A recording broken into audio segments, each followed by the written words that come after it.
I'd like to talk to you about your future success in business, and specifically about how to get into the business school of your choice as a launching pad to your goals, to your dreams, and to your future life aspirations. You've decided that going to business school can help you get there, but unfortunately one major obstacle stands in your way: the GMAT. You know, I was talking to the admissions director of one of the top 15 business schools, and I asked her what aspect of the MBA application she views as most important. And she started by giving me the company line and talking about how they look at everything and it's all important. You know, but then kind of with a wink wink, she admitted that a low GMAT score can hurt your chances of getting in more than just about anything else, short of, say, you know, a major ethical breach or character flaw. They know it, I know it, and you know it. Your ability to get a good GMAT score stands between you and the future that you envision for yourself. Now, that's why I'm here. My name is Brett Etheridge, founder of Dominate the GMAT, the industry's most unique online method for helping you to beat the GMAT.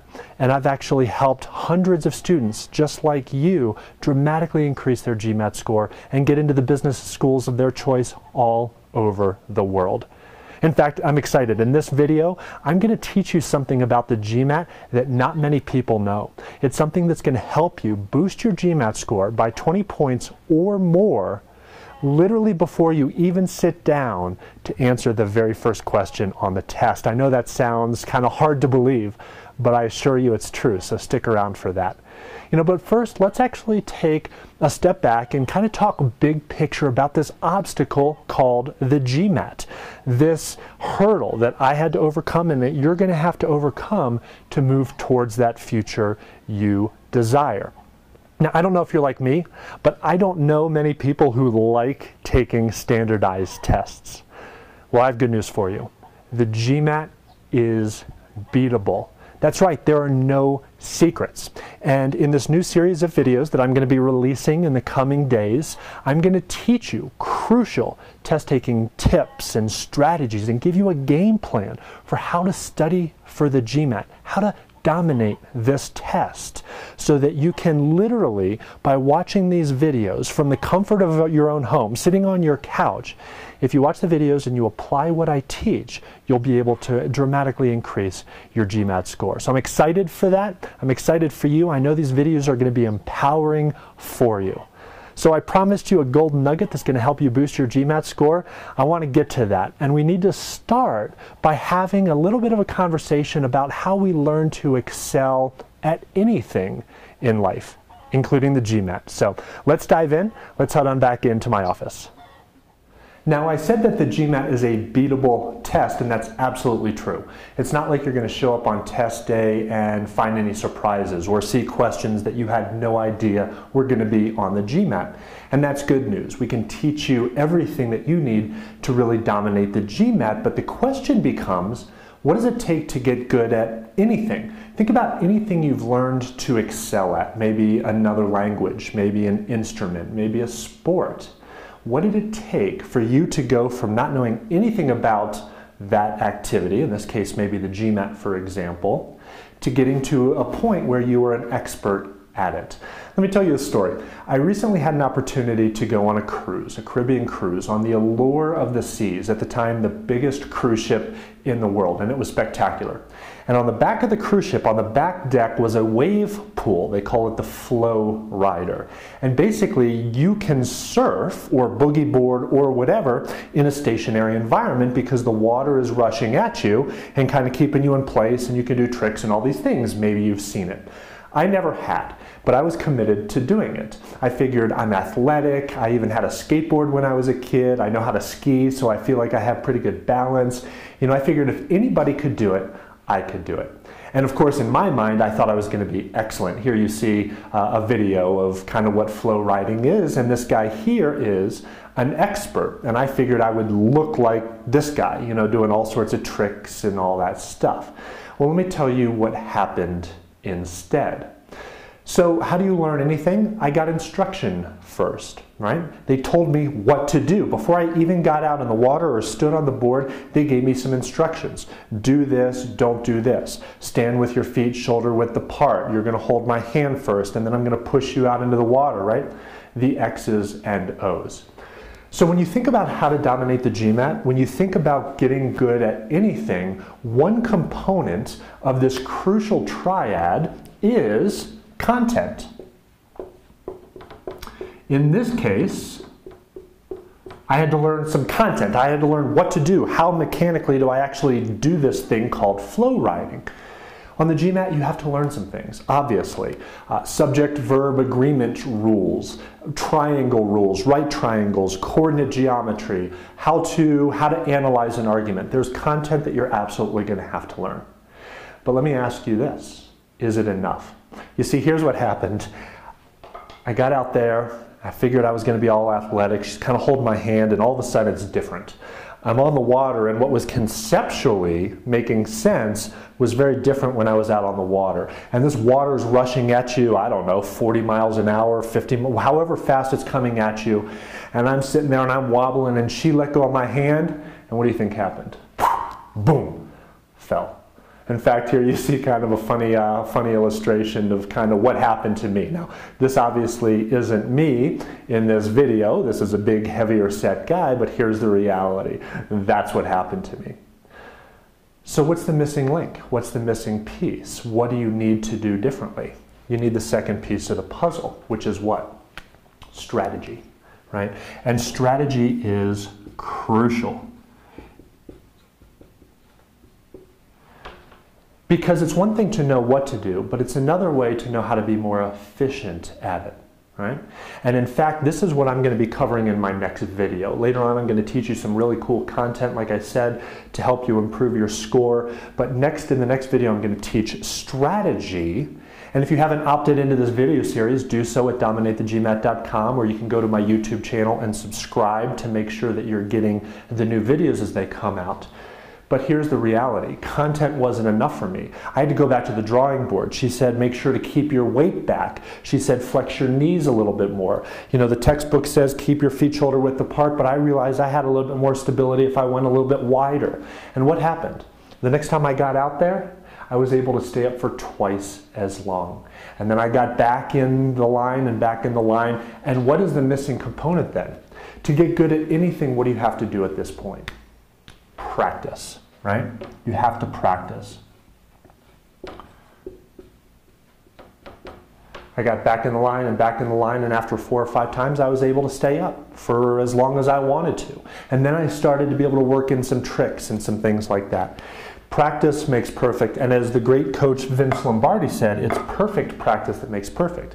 And so we're going to also look at how to practice for the GMAT, because it's one thing to know what's on it, it's another thing to know some really crucial strategies which are going to be so important for your efficiency on the GMAT, but then you need to practice it until this stuff becomes second nature. And here's the good news for you.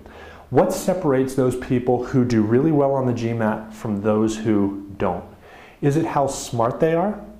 See, doing well on the GMAT isn't about how smart you are. It's about how well you're able to coordinate these 3 pieces of the puzzle. And I'm going to teach you all 3 of those pieces. Let me prove it to you. Here you see an example of one of my students. Her name was Leslie, and she was a fellow Duke grad. And I got this email from her. She said, I'm a Duke engineer, an engineer from Duke, for goodness sakes, and she's wondering why she can't figure out this thing called the GMAT. Now, we worked together for a while, and she said, but I'm having to reteach myself stuff that I learned as a 14-year-old. Ha, ha, ha, ha, ha. Leslie was very smart. You know, if you think about it in the context of the wave riding, she was already very athletic, right? She was more apt to be able to pick it up faster than some people, but she still had to invest in learning these 3 things. Now, it may not have taken her as long, but she ended up getting an incredible score, and actually, as we speak, is at Harvard Business School. She was able to get there, but being smart for her was not enough. And that's good news for you, because even if you are smart, or if you're thinking that you're not, if you're thinking you're more like the overweight guy who's maybe a little bit behind the 8 ball getting started, right? And it might take you a little bit longer. Here's the good news. I watched a guy just like this in this video, a big heavy set guy, literally was in line behind me, and it was so funny, people were laughing at him, he fell. But here's what he did. He kept getting back up and getting back up. Now it might have taken him 20 tries, but I'll tell you what, I watched him all day long, and after about 20 tries, he was up and he was doing it and he figured it out. Same thing for you on the GMAT. Take a look at this email. Here you see an email from another student of mine named Keith. And I thought the email was so funny when I got it. It was called Nuts to Algebra. And he starts and he said, look, I had a wasted youth. I was horrible at math, even in the consumer math stream.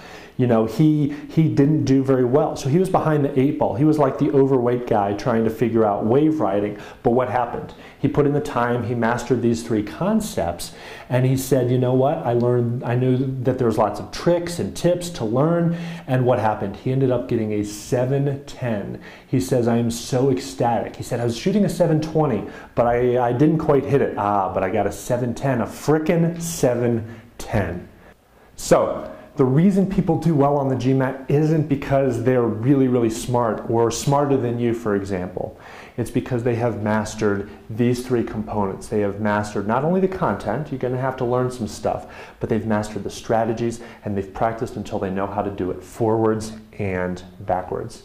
And like I said, I'm going to address some of these in upcoming videos, but in the rest of this video, let's take a look at some content. Now, I said that I was going to teach you how to boost your score 20 points or more before you even sit down to answer your first question. How is that possible?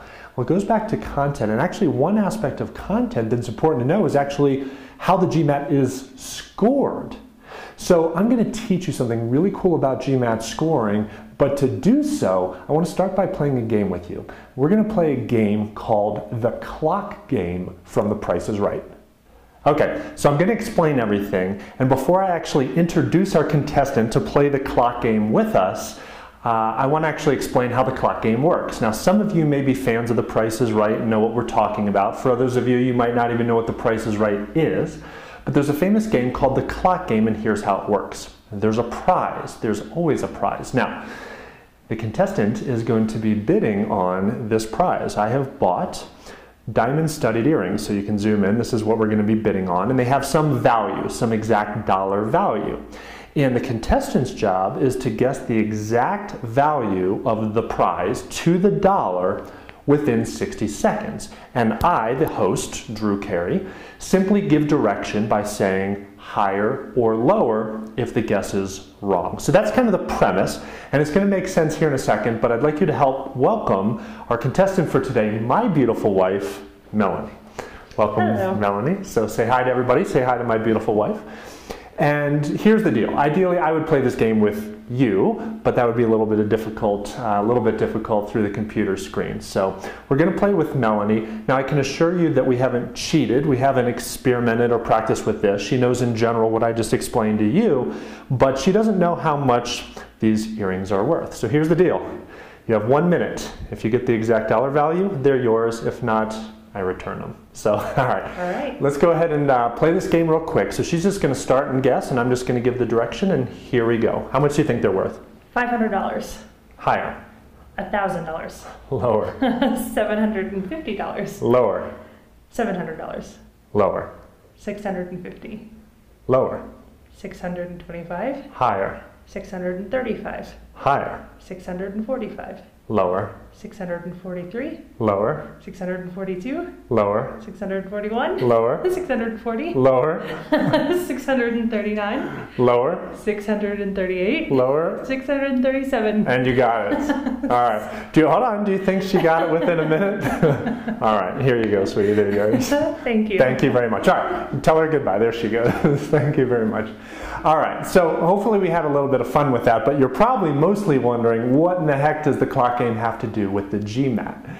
And the reality is that the GMAT is scored exactly like Melanie's guessing algorithm to figure out the exact price of those earrings. Let me explain. Now, the first thing you need to know about the GMAT is that it is what is called a computer adaptive test. Let's talk about this term for a second.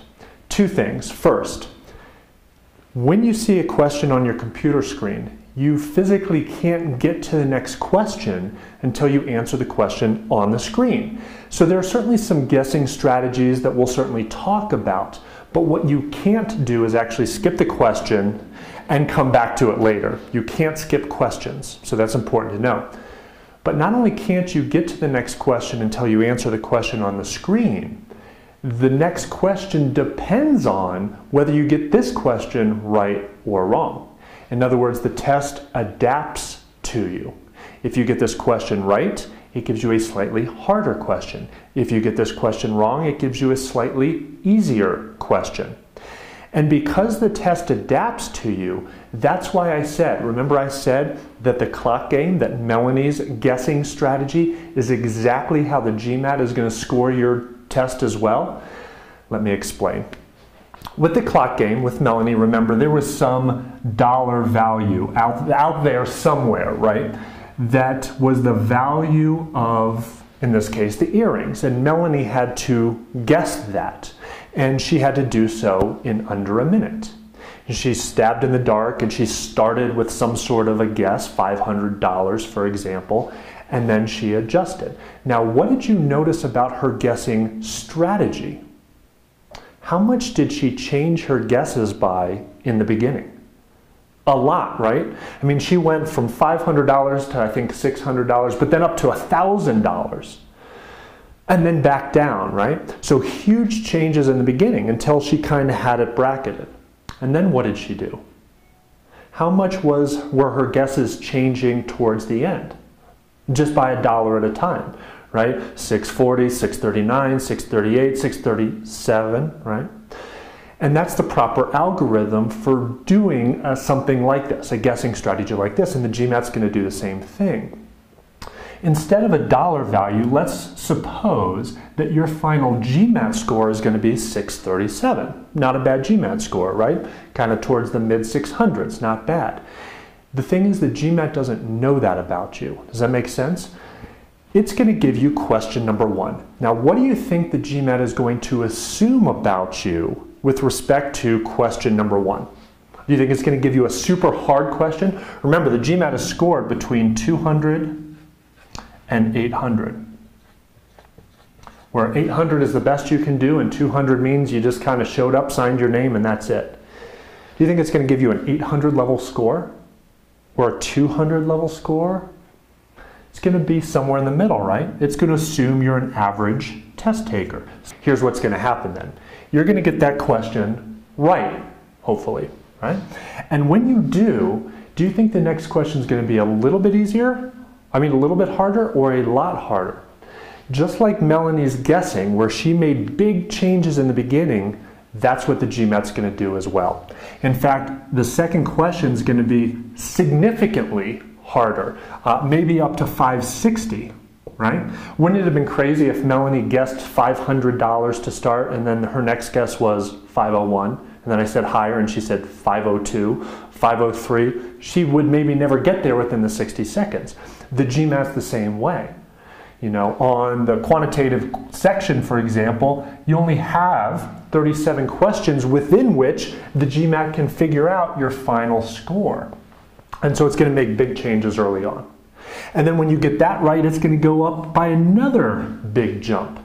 Maybe not another 60, but maybe another 50 points, right? Up to say 610. And then it's going to go up another big jump, right?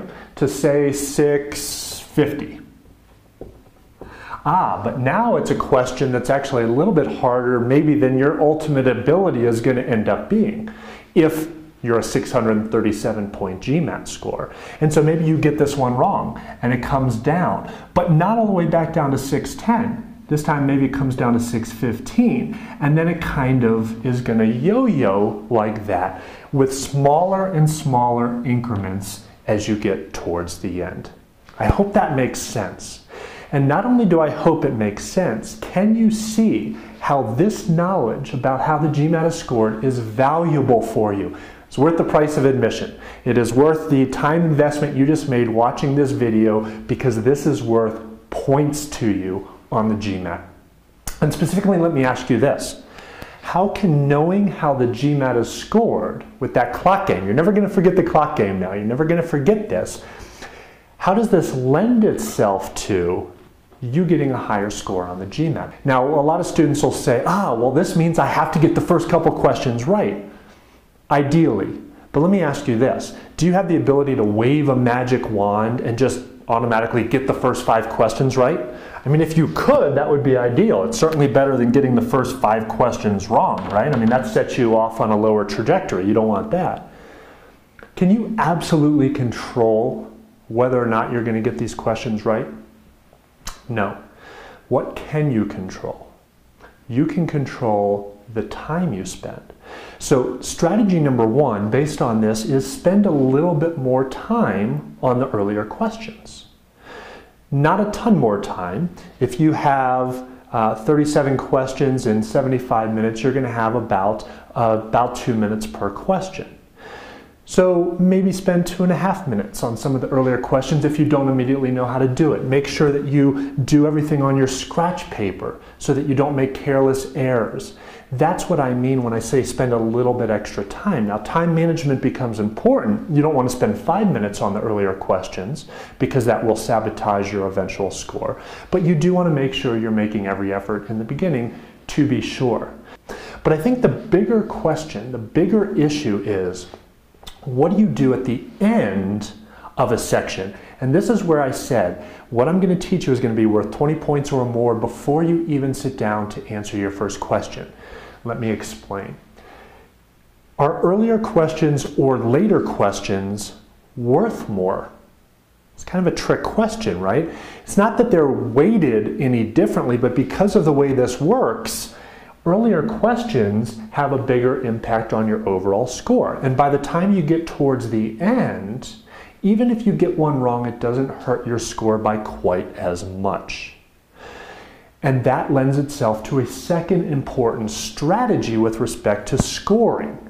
And that is this. In fact, let me go ahead and erase this. Let's kind of look at the end of the section. Let me just kind of blow that up. Hopefully you can see this, right? Let's say you have 3 questions left in a section. And you're running out of time, and you literally, it's like closing your eyes and you're just blindly guessing. You're not even trying to make educated guesses. You're just purely guessing. And you get them right. You get the last 3 questions right. Buy a ticket, go to Las Vegas, luck is on your side. But that's great, right? Your score is going to go up. Is it going to go up by a ton? Yeah, maybe 20 points. It's going to be plus 20 points for you. Again, only a third of how much your score essentially went up by getting question number 1 right, but nevertheless, hey, you got the last 3 questions right, it's worth 20 points. What about if you get to the end and you guess and you get them wrong? Which may happen, right? 5 multiple choice answer choices, there's a good chance you'll get all 3 wrong if you're blindly guessing. Your score will certainly go down 20 points. But let me ask you this. Is it worth guessing then? Should you just leave them blank? What do you think about that? What if you just leave them blank? What if you just run out of time? The GMAT actually penalizes you for that. They actually think it's worse for you to run out of time and not actually even answer the final questions than to answer them, guess, and get them wrong. In fact, if you skip the last 3 questions, it will hurt your score to the tune of about 40 points. Remember I said that just learning this understanding of GMAT scoring is going to be worth 20 points to you? There you go. I just got you 20 points or more just by knowing this. Take home message, don't run out of time, right? And certainly as you practice, as you improve, as you learn some strategies, in the next video we're going to be talking about time-saving strategies, efficiency strategies. In the 3rd video in this series, I'm going to give you a step-by-step game plan, including how to practice to improve your time management. You ideally don't want to have 10 questions left at the end of the section and guess on all of them, obviously.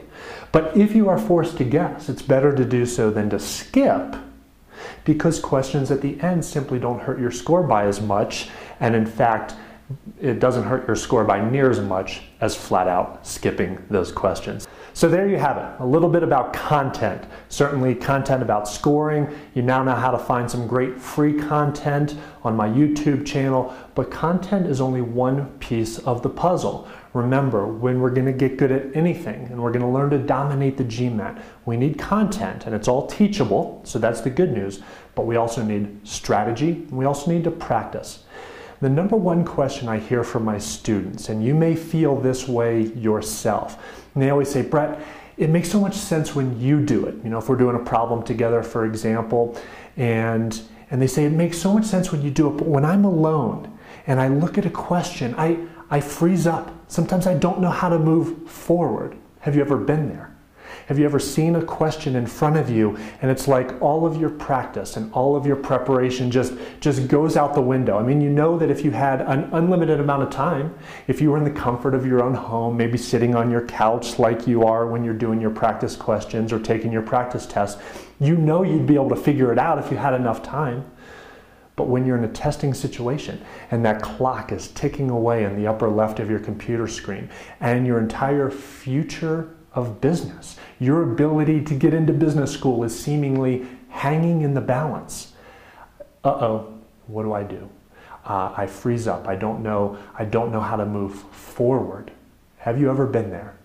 Well, there is a great strategy for that. In fact, in the next video, that's what I'm going to be talking about. I'm going to talk about strategy, and specifically, I'm going to give you a great solution for exactly that issue. To know exactly when you see a certain type of question pop up on your computer screen, exactly how to move forward with that question and solve it, including really hard questions, in a much more efficient, much more time efficient, and much more effective way. So stay tuned for that video coming out in a few days. But in the meantime, I want you to participate in our community. In fact, I want to hear from you. In the comment box below, I'd like you to answer this question. What aspect of the GMAT are you most concerned about? Or maybe more broadly, what aspect of studying for the GMAT, of preparing for the GMAT, are you most unsure of? I want to help you. I'm going to be personally reading every single comment and every single question in the comment area below, so please use it as an opportunity. Write your thoughts. I want to know how to help you. I want to tackle some of your questions in coming videos. So again, answer that question.